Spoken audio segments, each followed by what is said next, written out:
I will, as long as we're calling the meeting to order, we don't have a quorum, so. Yeah. Let's begin. Oh, no. Well, okay, so we can't do agenda minutes, board report, anyway?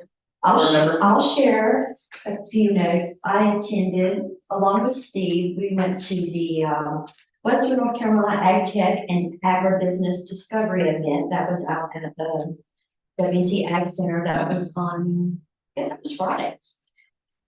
Thursday or Friday, sometime last week.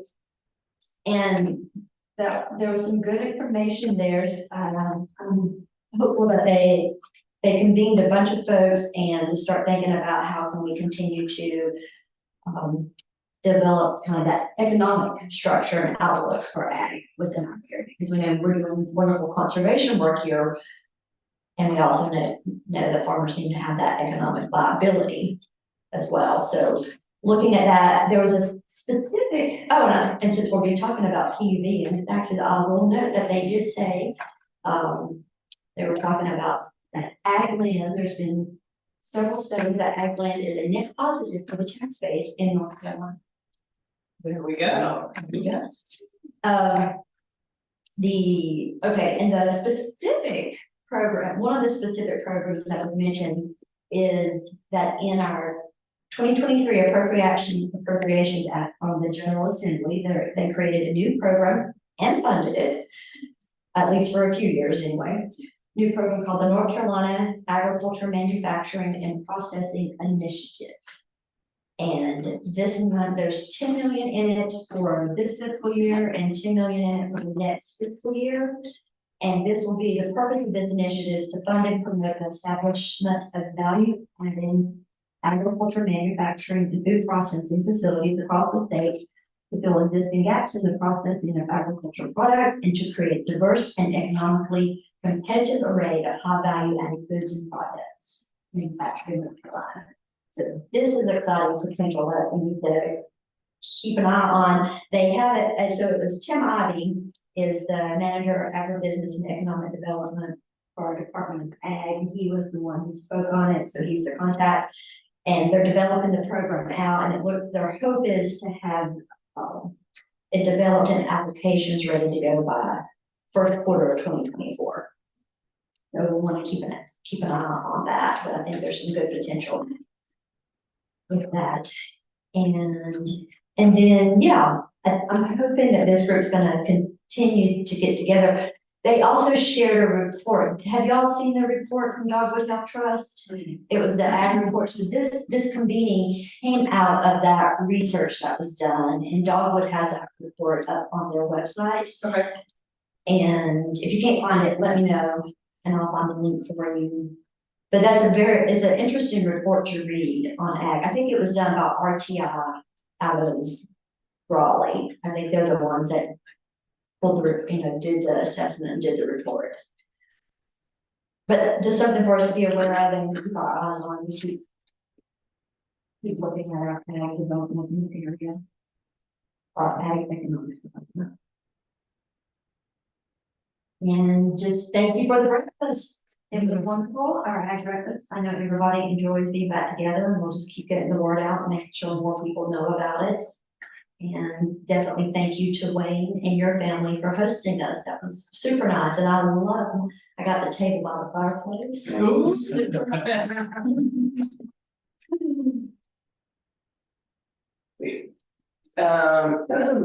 I guess we'll wait on the VAD and EVAD applicants, but I did get a text from Anne, she's on her way, so she should be here shortly.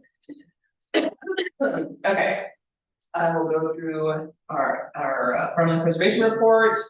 All right, so Obi and I just submitted 2 applications for the IRA funding pool. So 2 USDA applications for the IRA funding pool, and then the same 2 we submitted to another pool, the other ASAP like regular pool. So basically the federal government has more funding this year for easements, and they have 2 different pools of funding. So we submitted the Okoboji HOA and the Robertson, Russ Robertson farm to both pools.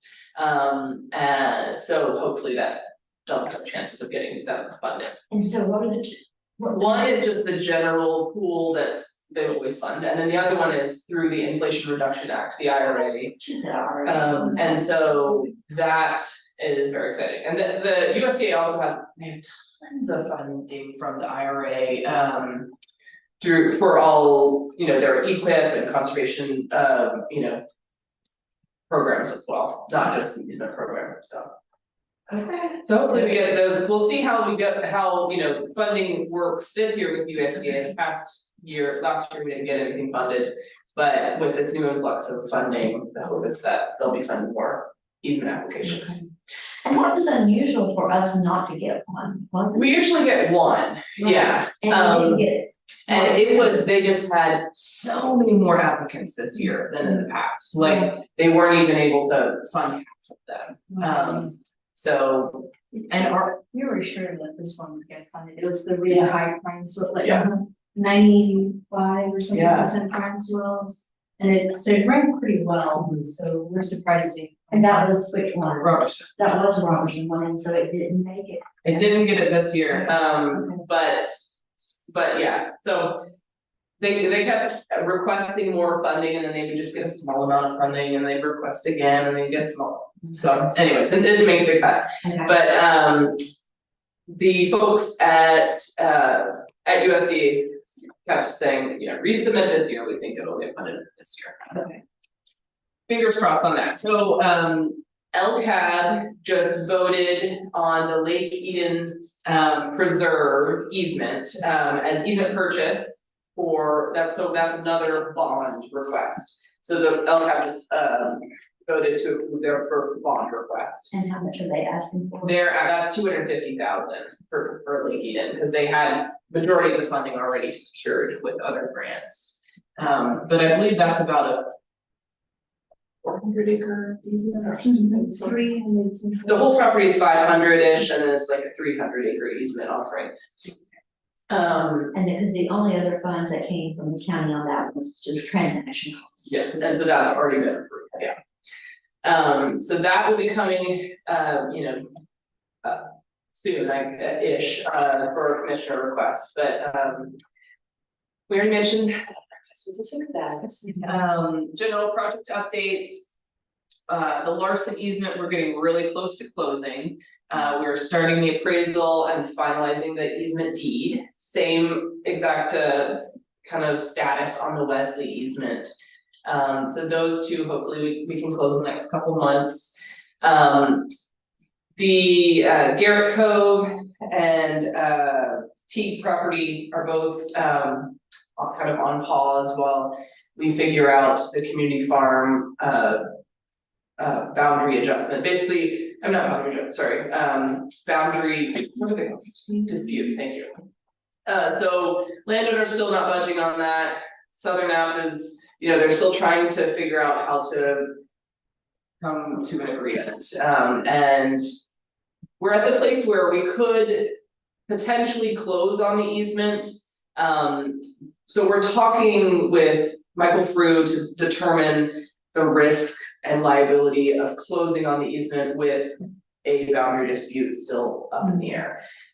There's not really any grounds for them to, take it anywhere, because they're not basing it off of a recorded survey. They're basing it off of an old survey that they had done that was never recorded, and we have an up-to-date recorded survey for the easement. So we're just waiting for guidance from Michael to determine if we can close on that. The Joe Ramsey easement, all documents are under final review with the grant, and we should close within the next month. That's the hope, maybe early, January. And so that's really exciting. Everyone's excited about that. The Dr. Wood Farm easements, we are reviewing the baseline documents right now and working on the deeds. Splendor Valley LLC, we're still waiting for the landowners to figure out their refinance and subordination. They almost were able to complete subordination, and then they got rejected. Almost were able to complete refinance, and then they were rejected based on some kind of lien or something on their, the deed from a previous owner, so. Back to the table and that, just starting that process over again. So hopefully that'll, happen soon. We have a deadline of March, so we're, For that one? Yeah. Oh, wow. we requested an extension last summer, this past summer, and we got till March, and so, I mean, we can try for another extension should we have to. We don't want to lose the funding, but, this has gone on for quite a bit. Yeah, we skipped over Schluter. Was there anything on that one? Oh, sorry, we just submitted so the NCDA grant now has a new funding pool that allows you to submit for additional easement purchase funding if you have tried to apply for federal funding and you were denied. So a couple years ago, we tried to get matching funds from the feds and the application didn't get approved. And so we submitted for additional funding with the state, which will probably, and this was based on the appraisal value that came in, and it came in much higher. The landowner was like getting maybe 20% compensation, and so we're able to apply to get them up to the 50% fair. Yeah. So that's we've already submitted that application, and Clark easement still also waiting for landowners to figure out their own subordination.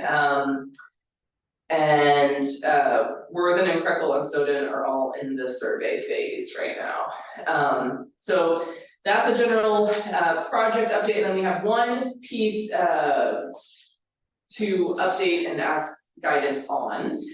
So so this is the Nesbitt property, which was the Fair Acre property. I have a map up on the screen. That you approved for for transaction costs this summer, and it is slated to go to the bond for easement purchase. So the pre-appraisal estimates came back, and I believe you shared those with the board. And the landowner was kind of expecting a little bit more than the estimates came in.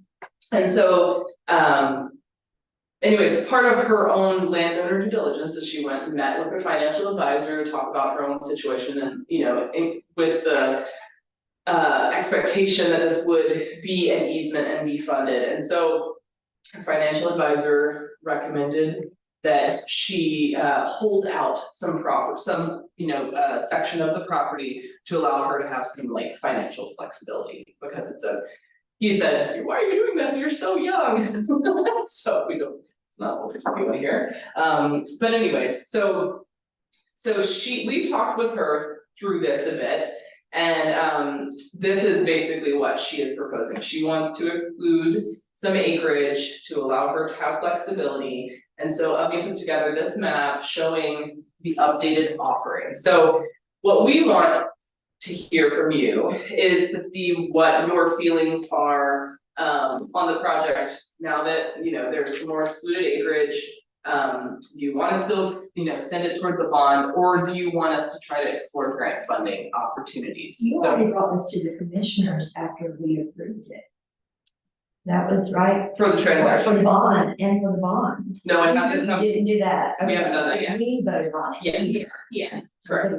Okay. We haven't.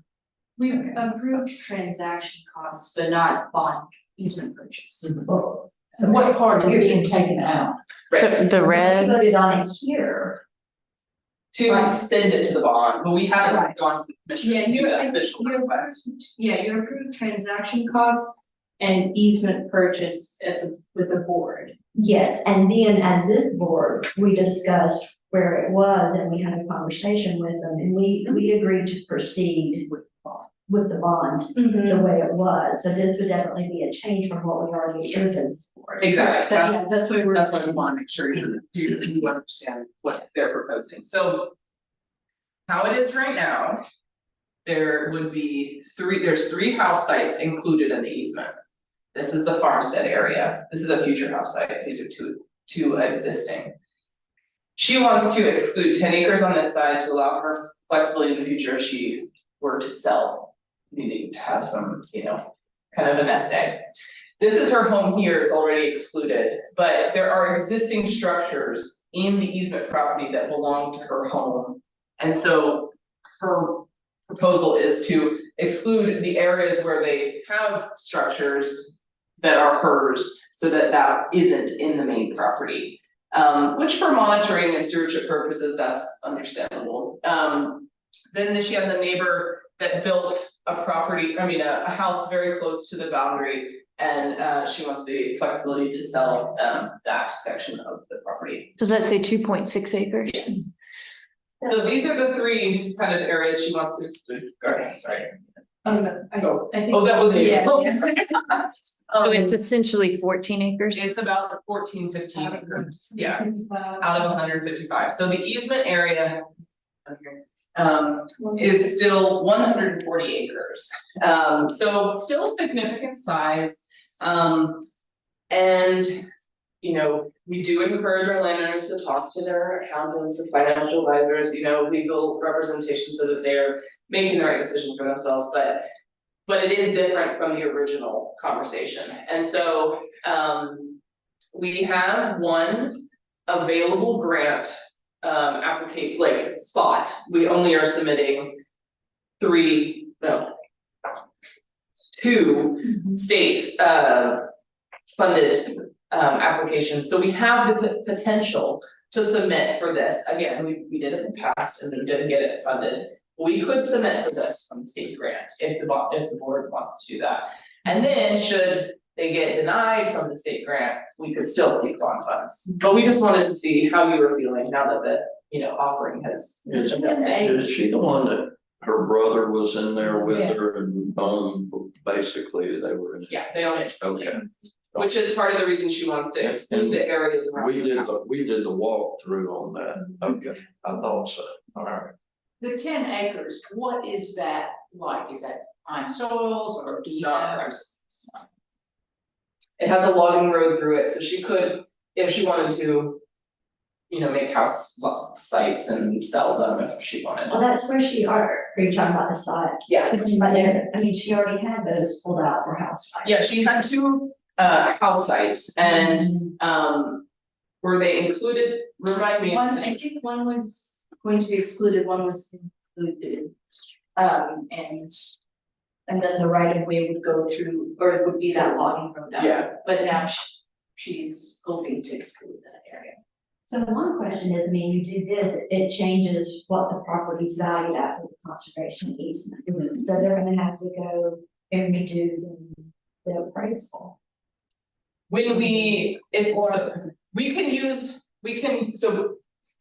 the pre-appraisal that we have right now just to submit the application. Okay. But once we get to the phase in, say they get funding, Mhm. once we get to the phase of needing to do the official appraisal, it will come out differently. And we have mentioned. Yeah. that. Okay. Cause where you hold out value, you're gonna lose value in that end estimate. And so, yes, the bond request would also end up being less. Right. One other question was, unless I'm forgetting, was her husband not a developer? I actually do not know what her husband does. I think we discussed it when we were inside the house with her for some reason. Yeah, I can't remember what he does, but we did have some conversation on that one. Okay. Well. Being able to go to the state for funding on it seems like a good avenue if we have the potential with that and based on what, I know that we had tried this several years ago and it didn't work, but hasn't the way they are doing their funding somewhat, don't you feel like we probably have a better shot with this now than we Yeah. did back then? I think it's worth a shot. The way we have funded larger acreage that's been mostly forested and had success over the last few years is through this new model called the PUV valuation. They use the PUV value when appraisal values low, and that's how we get the grant funds. that method is only allowed, you're only allowed to use that if you have no exclusions. So that wouldn't work for her, Okay, but it can still apply. I know that the state program has more funding this year, so I mean, it's worth a shot. and we'll know about whether this makes it through the state funding process when we. Probably next summer. Next summer. Yeah, so then at that point, if it doesn't, Mhm. we could still explore the bond fund. Okay, and I just know that it will just, it'll be, We'll have to redo the appraisal. Well, no, we've only done the pre-appraisal, we haven't done the full appraisal at this point, so it wouldn't be, no additional cost, no additional cost. yeah.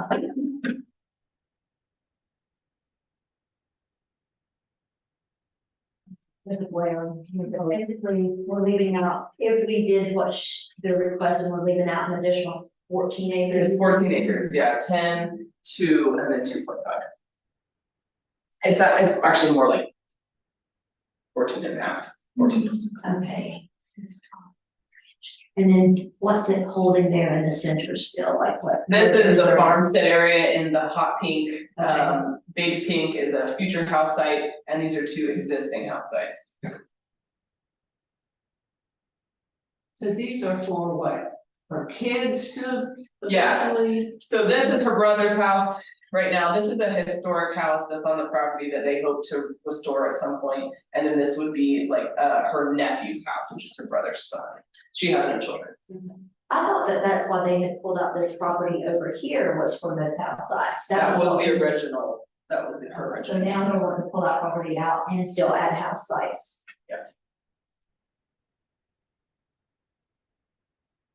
And when we entered down there where she's cut that off, is that correct? This is where he entered. That's where we went in? Yeah, and then it goes up to her house, if you went to her house. So there's been a pre-appraisal, there's been a cost associated with that. Mhm. So if we don't go through with that, we lose that, right? We lose the money? Yeah. Yeah. Yep, if she doesn't go through with the easement, yeah, we would lose that money. The pre-appraisal was like, Was because of the bond, is that what you- or it was like 1,000 or 1,200, Yeah. so yeah, we would lose it. Ariel, is the mark right there where the lighting is, cuts across, is that where the power lines were? that, yes, that is probably So- right away. So it's gonna be on the wooded side, I'm trying to figure out where that 10 acres is she's cutting off when we walked it, and that's fine. I don't think you probably want it, it's pretty, she said But it's is pretty that steep. past where the bird thing was we were talking about, when we went up through there, where that road went back? I don't think That's so. back. Yeah, top. Okay, all right. Around. No, We drove down the power line. kind of. Okay. Because I think we came out this way. Yes. We came up here and then drove down here. Okay. and then- Thanks. I was trying to get my boundaries back, and figure out where it was.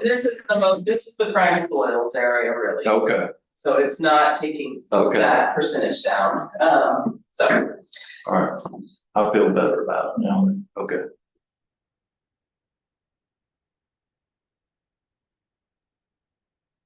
So anyways, what we're proposing is we would apply for the state funding. And the hope is that we would get it. If we don't, then we would seek bond funds. That's kind of intended. But we're happy to do something else if you guys prefer. Is it in Fairview, this It place? is, Okay, it's off of Cane Creek. okay. Yeah, I mean, it's still, Big chunk of land.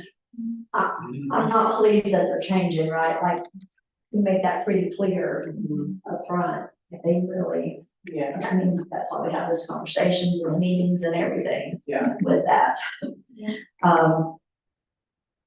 The reality is, it's still a significant amount at 140 acres, right? It does still keep the farm soils, it doesn't impact. that. And it is the development cluster right there at the farmstead area in one area, so. And the exclusions are on the edge at least, The yeah. exclusions are on the edge, so that's all. Good there, I mean, that, it's just adding a little bit around the house, where her house is. Yes. Or, now, why though that corner up Remind me. what- Yeah, so there's an adjacent neighbor's built a house or cabin very close to her property line. Mhm. And they've been asking over and over again to purchase a section so that they have buffer around the property. And how much is that? 2.5 acres.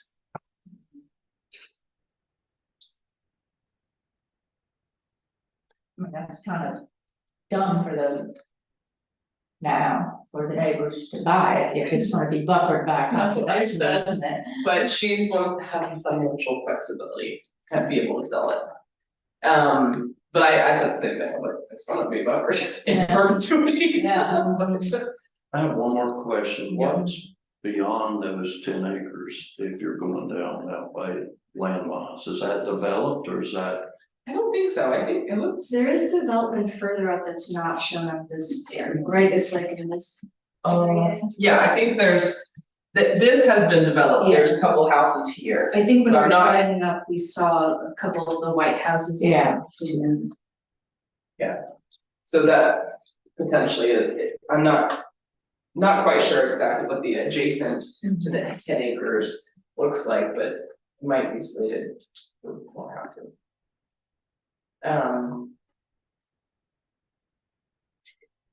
I mean, just looking at it, I mean, I'm saying, if we hadn't already had that conversation, right, and we're looking at this, engaging it in that way, I'd say, okay, well, it's still a good project and it's worth going for the state funding Yeah. in that way. So like, if I'm just weighing that, I don't, Yeah, I think when you have a conversation, you should relay that there's concerns about changing things as we start that process. oh yes, Right. we will continue to like that, but yeah. And what we're learning is that, from the staff side, we wanna start our conversations with the landowners much earlier, like potentially 6 months to a year earlier. Then we start the project approval process, Yeah. so that she, you know. We started it 6 months before, I mean, and years before, cause you know, Right. we'd already explored funding for this, but, you know, if they're talking to a financial advisor much in advance to the project approval process, Yeah. the hope is we would avoid these situations, but some people don't always take you seriously until you get into it, you know? And we always mention, even during the first meetings, like talk to your financial advisor before we do all this, but it. Sometimes maybe they wait a little bit long, like we mentioned it, you guys know, but sometimes they might wait longer and then. So they haven't had any kind of appraisal on their own to compare to our appraisal. No, not that I know of. Yeah. And I think just right, definitely continue to emphasize with the landowner, right, like. When it's brought to the board and we vote on it, that's what we're That's done. voting on, so you need to be making those decisions prior. Yeah. But like I said, I mean, it's still a good state project, even with these adjustments. Sounds good, well, we just wanted to keep you updated on that, and Do you need a vote for that or not? will you? I mean, maybe we should have a. Yeah. Why not? And we'll have to, actually. No, we have to start a meeting. Do you need that, or do you want to just wait till the next meeting and then have an official vote, or That's fine. wait, you can wait? So you, it's because we Because we never talked, have a call meeting. yeah, let's wait, Okay, yeah, let's wait. I don't need any, we don't need anything official, we have transaction costs, you know, as match for the grants, good. okay. All right, who wants to run? Oh, what's next? Board member for PU, oh. We have to do, so we have one bad application that we could approve. Oh, so yeah, you are wanting us to call me to order. Yeah, unless you want, we can wait on that, We can, okay, but so we would need, so we don't have our chair or vice chair here, so. I will call the meeting to order at 11:34, and we will need to have, a vote of who will run the meeting. I'm willing to run the meeting. Is everybody in agreement? That's great, Okay. yes. So I will. Okay, so then we need what your VAD and EVAD. And we can, I'll put the agenda in the minutes Yes. first. Yes, so call the meeting to order at 11:34. And do we have a motion to approve our meeting agenda and the October 17th meeting minutes? I'll make a motion. Okay. And all in favor? Aye. Any opposed? Ayes have it. Okay, and then since we have called to order in the discussion we just had around the changes to this Fairview property for you to submit to the state. Let's go ahead. We've had a discussion around these proposed changes. Does anyone have a motion to direct staff to go ahead and proceed with seeking the state grant funding on the Fairview property? So moved. Second? Okay. Motion second. Any further discussion? Okay. All in favor? Any opposed? Ayes have it. And now we've had the staff report, the farmland preservation report we've had. Now we have applications for VAD and EVAD. So we just have one application from Wesley Alderfer in Leicester. His 19 acres, and he's been working a little bit with Anthony, getting technical assistance from him, and so he just wanted to join the VAD program as added protection, because I think there's some development going on around him. Yeah, and that would bump our total farms in VAD to 320. And our total acreage to 22,615 acres. And so that's the only one? Yes. Okay, 19 acres, and what was the name? Wesley Alderfer. Okay. All right, so do we have anyone interested in making a motion to approve this gentleman for VAD? Yes. Great. A second? Second. Any further discussion or questions? No. All right, all in favor? Aye. Ayes have it. Thank you very much. Was there any other business that you needed us to discuss or vote on before we go on to our presentation? Okay, thank you. Excellent, thank you. Well, we have Whitney Meadows here with us, as well as Steve Miller, and we have a very important PUV presentation. Take it away, Whitney. Okay. My name is Whitney Meadows. I'm sure I'll talk to several of you. I am the PUV specialist with the Buncombe County Assessor's Office. I also do exemptions like elderly, 501c3s. We handle all that in our department. I have a handout. I have a copy of the presentation. I have my business card if you would like that after I get done. If you have any questions at any time, please stop me. I'll be happy to answer anything. I've worked with the county for 16 years, and I've been doing present use value for probably 7-8 years of that, 16. All right. North Carolina General Assembly enacted the voluntary program in 1974 that allows certain agriculture, horticulture, and forest land to be appraised at its present use value. It was a policy solution aimed at reducing the tax burden for taxpayers with large tracts of land so they could continue to produce timber and agriculture products. Present use value, which we call PUV, is the value of land in its current use as agriculture, horticulture, or forest land based solely on its ability to produce income and assume an average level of management. Property that qualifies for present use value classification is appraised at its present use value rather than its market value. Present use value is usually much less than market value, and qualifying tracts are assessed at a lower rate or value. It is important to remember that PUV is a tax deferral program, meaning that if the property was ever taken out of the present use value, there will be deferred bills on the property.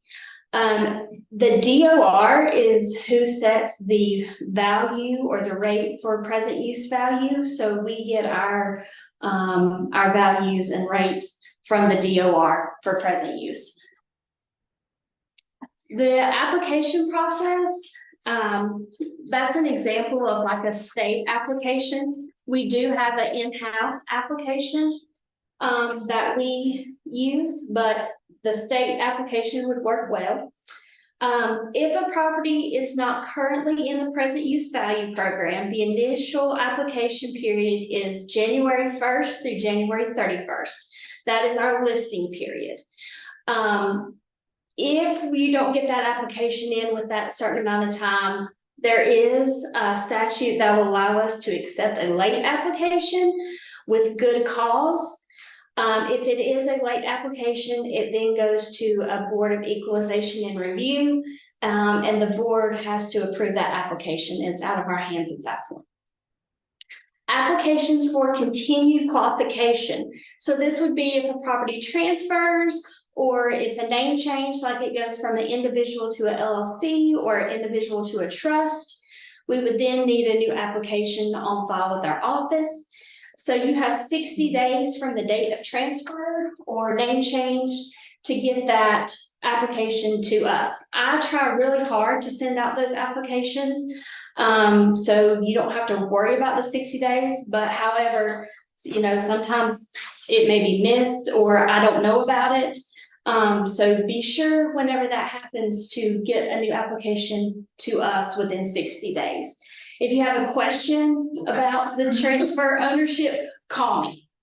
If you're saying, hey, I think I'm gonna do this, or hey, what would happen if I do this, please call. I'll be happy to talk you through it, tell you what you need to do. I tell you to talk to the lawyer's office on some of it. So if you have any questions about transfers, ownership, new ownership, just please call. So do you, is the tax office monitoring property, you know, and as they change hands and Transfers, then, yes. yeah. Yes, we do. Okay, so there's some way that just automatically won't see that. We get a pull from land records, Okay. and then I guess land records gets it from the register of deeds office. And it flags on our end that, hey, there's a transfer you need to look at. You can go to that website in the green, it's buncombecounty.org/tax assessment, and then click on the exemptions and deferments. That will take you to the application. Okay. What happens when the property is removed from the PUV program? Well, that's going to create deferred bills. When a property is removed from the present use value program, either voluntary or involuntary, the deferred taxes for the disqualification year, which is the current year, and 3 previous years with accrued interest become immediately due and payable. Interest accrues on each year's taxes as if they had been payable on the dates on which they had originally became due. Both the principal and interest are due and payable when the property is removed from the program. So we do have a lot of people that will say they'll take out an acre so they can build a house on it, have a home site. Well, we can just take out an acre of land and do deferred bills on that 1 acre, and the rest of it can remain in present use value. Or we can take it all out. We have that ability to, whatever the circumstances there are, we can adjust for that. Quick question then. I know some reason it would come out, say somebody's selling it, that type of thing, right? But you mentioned whether it was the voice or whether it came out for another reason. What would be the other reasons it would come out?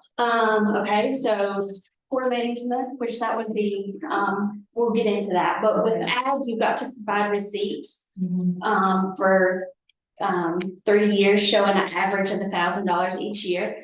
If that farm doesn't have that to produce, Okay. if you do not maintain and keep up with your timber management plan. So if your farm, if you're saying that you need to harvest in the year 2025.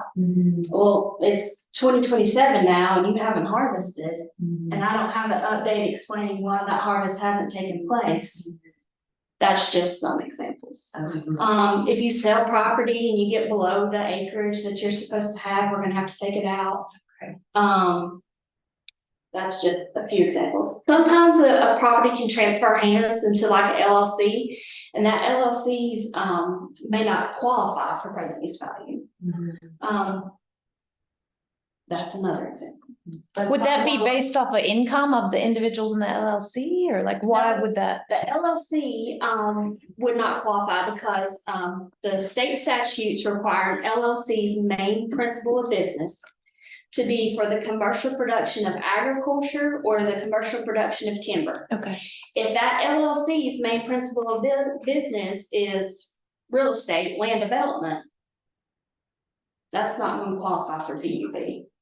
Okay, so an LLC can qualify if they are. The main legitimate principle is Yes. farming. So you're checking with the Secretary of State, Oh, yes. yeah, to make sure, okay. Yes, we check all that. Okay, compliance reviews. We call this an audit or requalification. Each county assessor is required by law to periodically review properties that are receiving the benefit of the present use value classification to verify these properties still continue to qualify for this classification. We, on Buncombe County, we're on a 4-year audit cycle. So when it is your year to be audited, we will send out a letter saying, hey, it's your turn to be audited. Please verify all information, and then sign the audit and return. If you're in the forestry program, please make sure that your forestry plan is up to date. When we get those audits back, we will look and make sure that the forestry plan and the dates still match with that forestry plan. And usually they're like a 10-year plan, is that the The standard? Yes, standard is 10. So it just needs to be within those years. Yes, if something happens and the timber prices are really low and you're supposed to harvest this year, just get the forester to write a little update and said, we're gonna hold out and we're gonna plan on harvesting in 5 years, so the timber prices will come back up. I Okay, mean, good. we are very workable. Yeah. But like with ag, like if the receipt, like we know some years are bad years, okay? As long as you're averaging $1,000 over that 3 years, that's what we're gonna be looking for. We try to work with everybody. So this is the number of parcels and acres in the PUB program in Buncombe County. I have it broke down into agriculture, forestry, horticulture, and wildlife. First you have that first section is the number of parcels, and then the next one is the amount of acres in PUB in that program. So I will say that I've been doing this for 7 or so years. And our numbers fluctuate a little bit, but for the most part, I mean, we're holding steady. Like we may go up in forestry some years, and then the next year we may go up in ag. So, I mean, we're pretty much staying steady. Of course, we see some sales, but we see some new growth in PUB as well. What would be an example of the wildlife on that last slide there? We're gonna get into that, but But all that is in the copy of. it is, Okay, all right, yes. I'll get that thing picture of it. Okay. And I have a copy of the presentation I can share with the board, if that's okay. Yeah, that's Yeah, oh, okay. okay, so your requirements for agriculture, agriculture is land that is actively engaged in commercial production of crops, plants, animals. Some example of that's gonna be soybean, grain, hay, corn, and livestock. One qualifying tract must have at least 10 acres that are in actual production. And then the income is, average of $1,000 over a 3-year span. So we would like $1,000 each year. If that doesn't happen, if you do 501, 1,501 and 1,001, as long as it averages, that's what we're gonna be looking at. So I have a question on how you calculate the acreage.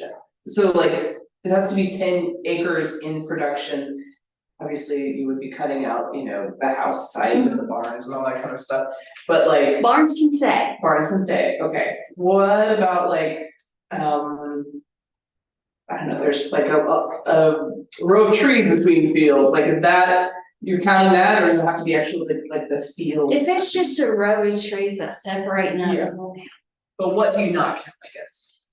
Ag, Yeah, so with ag, we can piggyback up to 20 acres in forestry. okay, So if you do have some timberland, like I need to see that you're actually farming at least 10 acres, like I can see hay fields, or I can see where animals have been. As long as I can see that 10 acres. Yeah. Then, you know, I could piggyback up to 20 in forestry. But if I'm looking and all I see is 8 acres of raw ag land, it's not gonna work. You just can't do it because that's the rule or the law or It's whatever. the statute. we hear from a lot of our smaller farmers, but intensively growing. You know, they might have 11 acres and, you know, it's just under, but they're, yeah, okay. I would think most of the projects that we've worked on conservation wise. Oh, yeah, I know. Would qualify because it's. I'm not talking about. It would be people like me. Yeah, That that's, owns 8 acres, I'm farming all 8 acres, I can't get PUD. Yeah. like Bashmore Farm is another one, yeah. And I've had some calls recently about that, like, there's no doubt in my mind that they. Not the one Aaron and I own. The other 2 that we lease are both in PUV, but that doesn't benefit us. Yeah. Yeah. Okay, cool. What's the advantage of PUV if it is an easement? We're gonna go over that too. So actually, you're grandfathered in once you've done the conservation easement. So there's a definite benefit for those who are doing conservation. What do you farm in? Vegetables. You're gonna have 5 for that. Oh, really? Horticulture is Okay. 5. Okay. So she could qualify for horse. Tomatoes and. Diversified vegetables. Biggest vegetable farmers in Buncombe County, as far as like selling to all the little markets and the restaurants and everything, they're doing things. We'll look into that. Yeah. Give them a call. Talk with you about that. Okay, You Yeah, know what you need to remember, so we can help you find a way with it. cool, that's great, thanks. Yeah, my gosh, I had no idea that you had not qualified for that. okay, forestry, is forest land that is actively engaged in the production of commercial growth of timber. Very important. A lot of people want to put their forest land, or their timber in this program and get the benefit of this program, but they do not want to harvest trees. This is not the program for them. If they're in this program, they have to commercially harvest the trees to qualify for this program. They have to have at least 20 acres of timberland.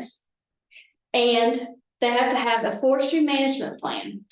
This can be written by an independent consulting forester, which we have some great ones here. It can be a forester with the North Carolina Forest Service. We have great foresters with the service that I deal with all the time.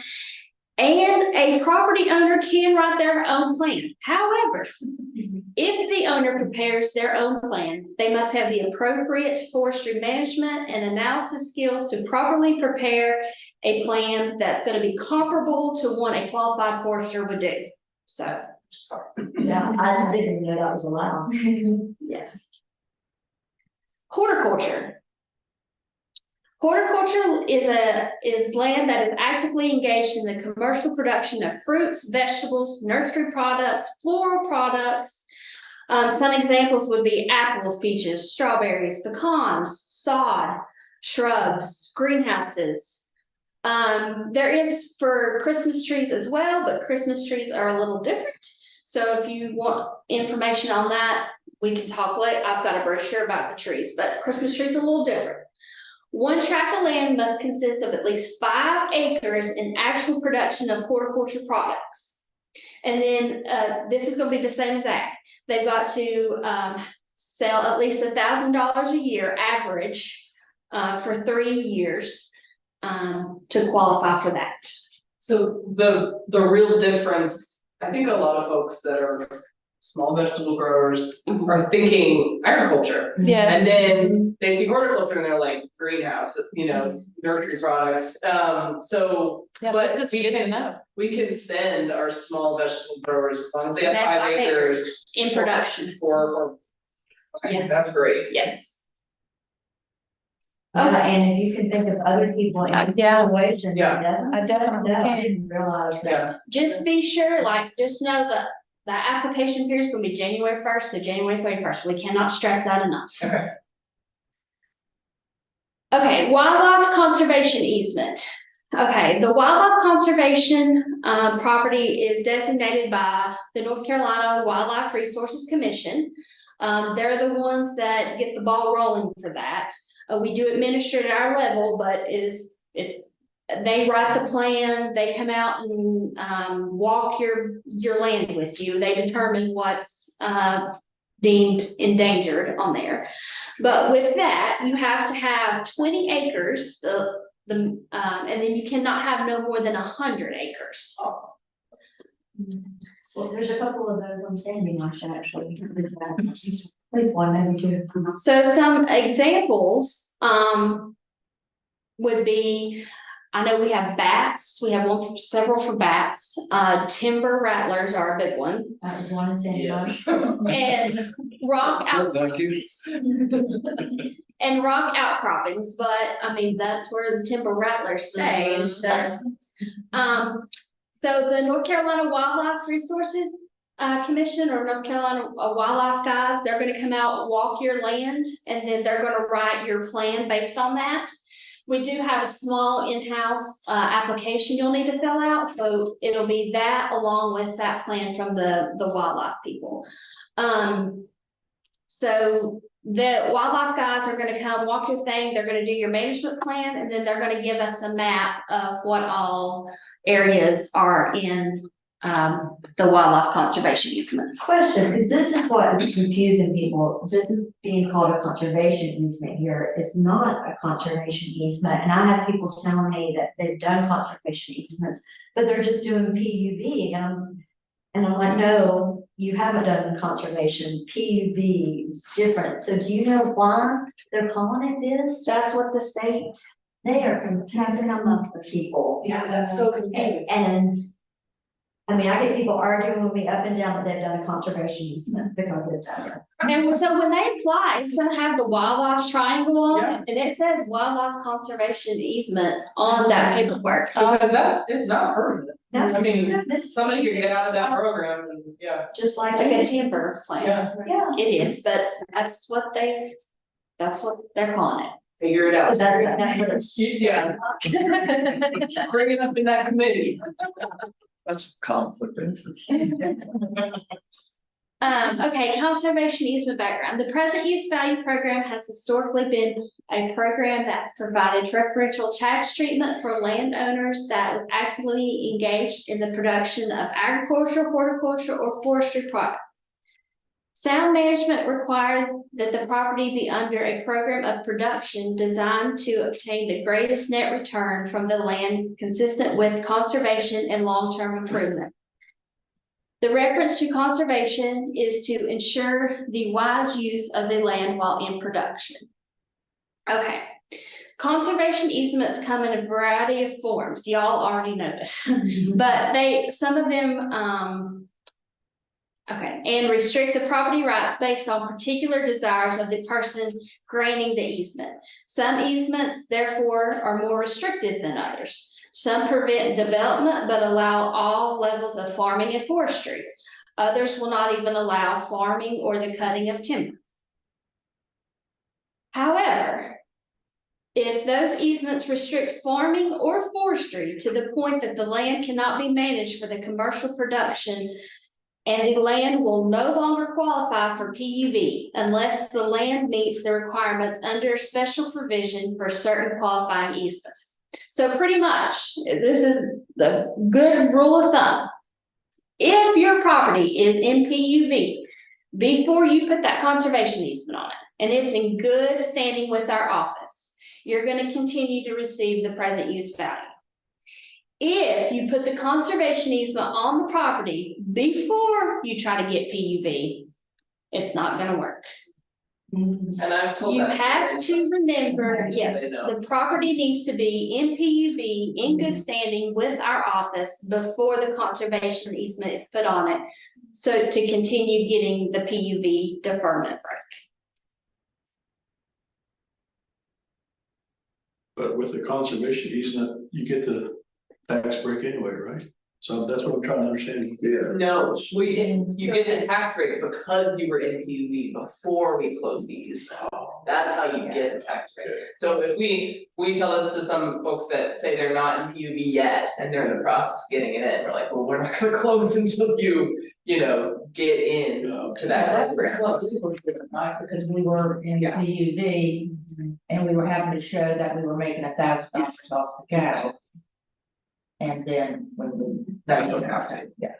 You basically write that it's protected an easement on that form. Call Muriel. You have questions? Did that answer your question? Yeah. Okay, That's really important though, of course, to make sure, but y'all are making sure everybody knows that, and they need to do that PUV first. Specifically like Michelle from Southern App, like Right. those kinds of projects that might not be in PUV. I wanna make sure she knew that, because that could be. Yeah. So if a property restricts forestry, but then the wildlife program. Can I stay in PUV with the wildlife program? This is not necessarily for us, but we can get well, these now that's questions. gonna be between the property owner and the wildlife guys. Okay. So if the wildlife guys say, hey, yeah, this is gonna be because you have bats on your property. Yeah, if they're eligible for the PUV program and they're in the wildlife program and they're in it already. They're in the wildlife program. Yeah. And Yeah, they I go think with we do have some that is, okay, and they're protected in easement. Yeah. but Then they can stay, okay. yes. I think there's one in Barnersville that's in the wildlife, and they have a Southern Appalachian Highlands Conservancy on their property too. So, effective for the 2014 tax year, the General Assembly revised the special provisions. Effective January 1st of 2023, that allows present use value properties encumbered with certain qualifying conservation easements to continue in the present use value without regard to actual production or income requirements. The following are the requirements effective as of January 1st of 2024. The property must be in present use value program and actually eligible to participate in the program at the time the easement was put into place. The property must legitimately receiving the present use value. If the property is receiving present use value at the time of requalification for this provision is being determined, but does not actually qualify for present use value, the property will be disqualified. That means just if you're not farming it or you're not keeping up with your timber plan, then we're gonna take it out of PUV. But not if it's already conserved. Right, this is if you're trying, that's These before. are the determining the eligibility of conservation easement property, is that- or, yeah. Yeah. Alright, okay. So the property needs to be in PUV before you put Good. that conservation, that's what it's talking about. Okay, and once it's in PUV first, you do the conservation easement, and then it's number two, you know. If you happen to quit farming or timber, you would not have to continue to then report that. In order to stay in the PUV. If you were in PUV Mhm. and you're good standing with our office, you Yeah. put a conservation easement on that property. Right, We would like for you to submit an update or a forestry steward plan to us. However, we can't take you out of the program and do deferred bills because you don't submit to us. right, Same goes for ACT. right. We would like you to send the receipts. We can't require you to. Because we know, we've talked to some of our conservation people about this before, because they had that question, because they were upset that they were being told to do this, and we're Yeah. like, no, you're not actually. They get confused, I think, when they see They that do. form that comes and they have to fill out, and they're like, Yeah. But what's confused me, so that all made sense. But number three, when you read that. Oh, no, wait. So I think what she's saying is, these are the requirements, like, well, explain what these requirements are. So, okay, so I think what's confusing, is what you're saying is that the farm needs to be in good standing with the PUV program. If it is not, and we remove it during this process, Before, then it gets disqualified. before we close the easement, yeah. Okay, Yeah. So it has to be in good standing, basically, before we close. okay, but once it's in the concert, it confused me because it made it sound to me like the way it was worded that even though once it was in the conservation, that you could still remove it, but you can't. No, Okay, that was what, something the way it was worded just. Yeah. Okay, I'm on it for you too. okay, So we were in PUV, we got the conservation. But then we still had to submit income, but now you're saying that's just a nice to have. Right, Okay. yeah, you didn't have to do that, you could write, We we're got protected it. entities. Somebody had to do it. Yeah, cause it confuses folks, they think, and they So- want you still to. but you we'd don't. like you still to, but we can't, we're not gonna remove you. What's the purpose? Yeah, apply to you. Use the data. Okay, because, this is why, we just want to see that there's still good management of the property. That's the only reason. So they could still be managing it well, but just Yeah. Yeah. don't look. So here's the thing, even if you have a conservation easement on your property, you're gonna get an audit from us every 4 years. Cause we have to by state law. All you have to do is sign that audit, make sure all owners have signed that audit, send it back to our office. And if you don't make any changes to your property, you're not gonna hear anything from us for 4 years. So, And you can just actually write conservation easement and put your deed, like the We conservation. have that on file. You do have it on file. Yes, so when these come in, it's coded conservation easement, I know which properties have conservation easement on it. So you just gotta sign it and send it back. see, you guys are county, but if a landowner does that wildlife thing, does that not make it federal? Because the wildlife's under federal, not, No, this that was a state program, wasn't it? That's- It's the state of North so the Carolina, state, okay, but not county. right, and the So that's still PUV program, jurisdictions. the PUV program is a state program Okay, too. All counties in North Carolina okay. are, it's the same rules. We just administer it at a county level. But So if you but move to- wildlife would be administered on the state level, correct? It is, it's Okay. administered on state level too, so like if you move from Buncombe County to Hyde County, it's gonna be the same rules. Those rules stay the same, it's a state program. Okay, so easements, and so. Here's another big thing, the taxpayer may not have received more than 75% of the fair market value of a donated property. Interest and compensation, in other words, the taxpayer must donate at least 25% of the market value of the easement.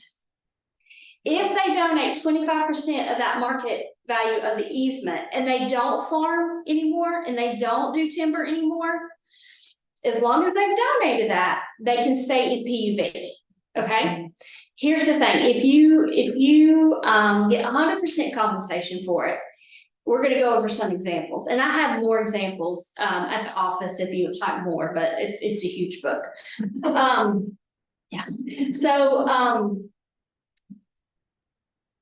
if you get 100% compensation for that, but you're still farming, and you're still harvesting timber, you can stay in the program. Oh, that's good. If you don't farm, but you donated 25%, you can stay in. That's kind of how that works. And I've got some examples. And you'll see that. And if you want more examples, feel free to call me. I'll be happy to email you all my examples. And most of what we work with is at least that amount of donation. Yes, I we think- require that. Yeah, we do, so that, it actually.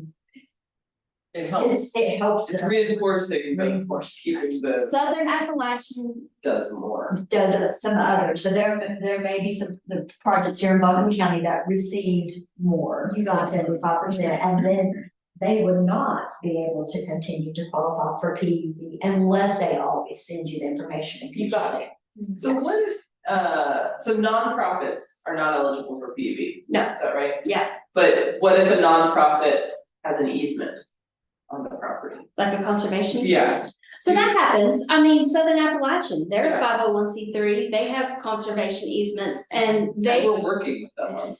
They are not under the present use value, they are under the exempt properties, the 501c3s, churches, government. Yeah. They're under that umbrella, they're not under the. So they can receive exemption, but just not. Just not this It's- program. Right, not this program, and think exempt. Okay.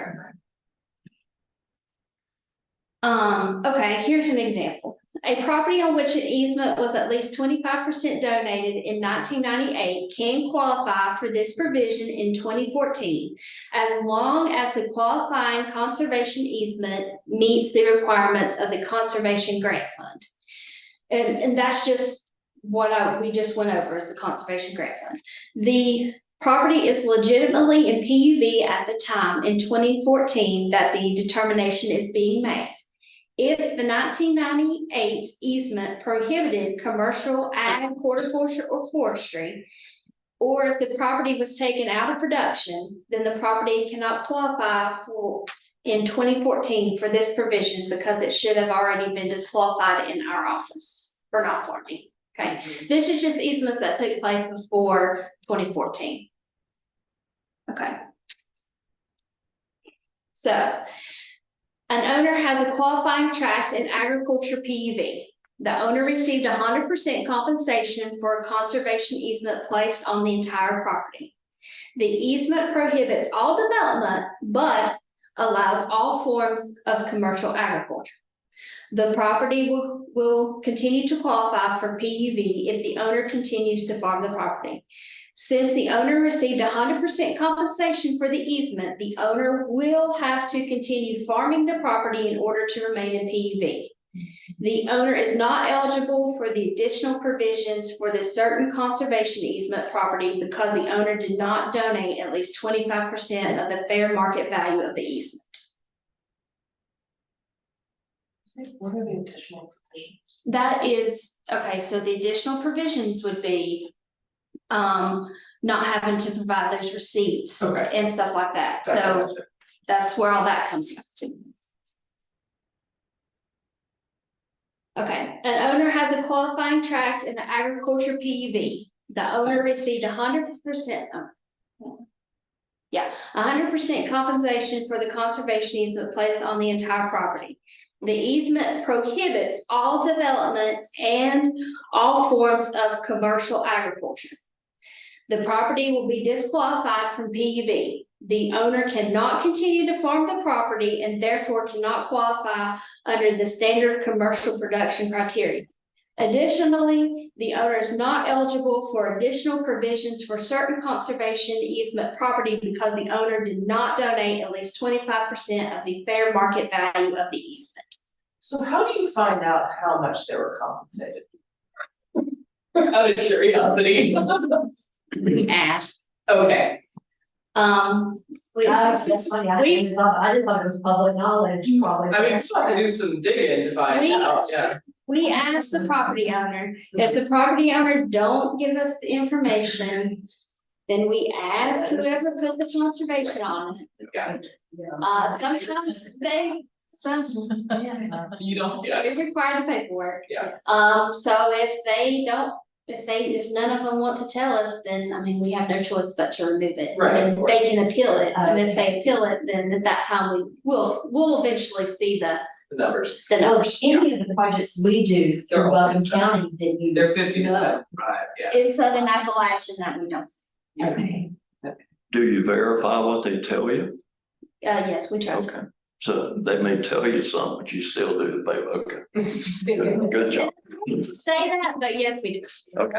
Just like if somebody says that their LLC qualifies for PUV, I'm still gonna go look and make sure that their main principle of business is commercial production of agriculture. So Yeah. it happens. That's a cop question. We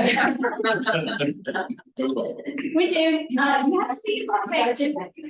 We're detectives that work in this system. All of us are detectives. So the thing, We is, our group does a great job to help you protect the integrity of this program. Yeah. That's what's important. And we currently have, I'll tell you a case that we held court about ownership in an LLC. So again, as much as that owner thinks that we're being difficult, it's about helping you protect the integrity of the program. Yeah. To not allow stuff you don't want that shouldn't be. Cause we wanna keep the program, yeah, it's so important. Oh, so there's somebody with the LLC that was saying they were ag, but they're LLC. Yeah, so we have a gentleman who purchases my large tract in Broad River, he's a developer. His LLC states that he's in the business of developing residential housing.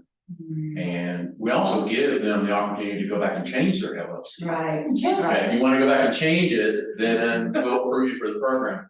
But then you get those folks who just says, no, I'm not doing it, and you're not telling me I have to do it. So, okay, we deny it, and Okay. it's currently at the appellate court. I would not foresee that any change would come from it. I can't, there's just too much history for the appellate court to overturn. You know, what's things we've done for years. and I will say, like, I'm a farmer, we have a farm in Leicester. I try really hard to work with all my people. So if you have questions, if you think that you know, not necessarily it's in a conservation easement, but if you know somebody that's in PUV and they're considering like selling a portion of it, have them call me. Cause I could save them a lot of heartache on the backside. Lawyers' offices, I'll tell them, hey, make sure your lawyer's office does this, this, and this, depending on what you wanna do, you know, but if you have any questions about anything, any change or anything, please call our office, we'll be happy to help you. And make sure you. Yeah. Yeah, but I have a bunch of them. Attorneys do not know the program. Okay, some of you may be attorneys, but they do not understand the program, and so you need to protect yourself and make sure that your neighbors protect themselves if they pass it. She knows more about it.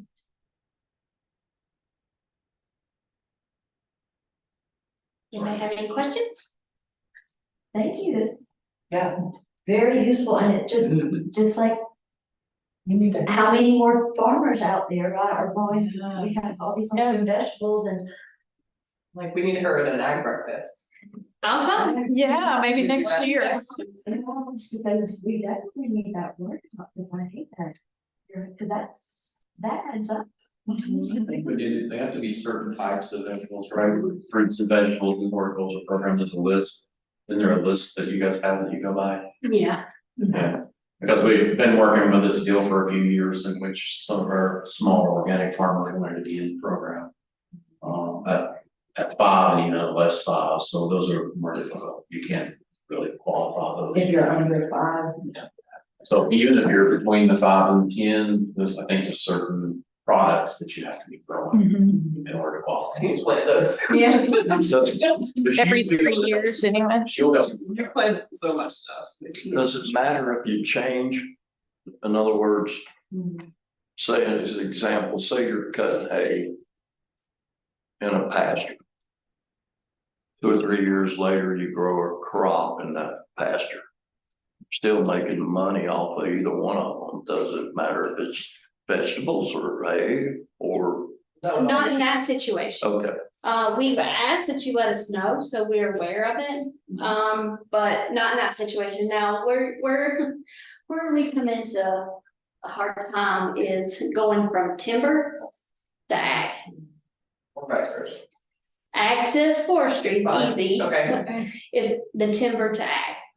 Because if you go from ag to timber, I mean, all you have to do is plant trees on your property. Getting the roots and all that stuff off the forestry that, you know, cut trees, you still got roots left. Going from, that to a viable ag or horticulture, I mean, that's gonna take a lot of work and it's not gonna happen in a year's time. Yeah. That's when we have issues. Cause they won't be See, able you're to turn fine, the I income mean, on that. you're cattle, so I mean, you're selling. Yeah, but I was just thinking if you had a, you know, we do a tremendous amount of hay, but if we took a hay field and turned it into a crop field, it doesn't matter as long as it's. That happens that's all down east all, under- that happens down east all the time. I mean. No, that's not gonna be an issue. All right. I guess it would be when you were changing from like one pot to the other pot, You you got know, but all that would be under the ag pots. Okay. Pot. Yes. Well, excellent, okay. Anything else, Whitney? I'm done. I have pamphlets, my card, and a copy of the presentation if anybody wants. Yeah, this is really great. We appreciate it and thank you for coming in. Any other questions? Okay, I think, were there any announcements? Okay, well, just happy, hope everybody has a yummy Thanksgiving. Yeah. And we have a motion to adjourn. Yes.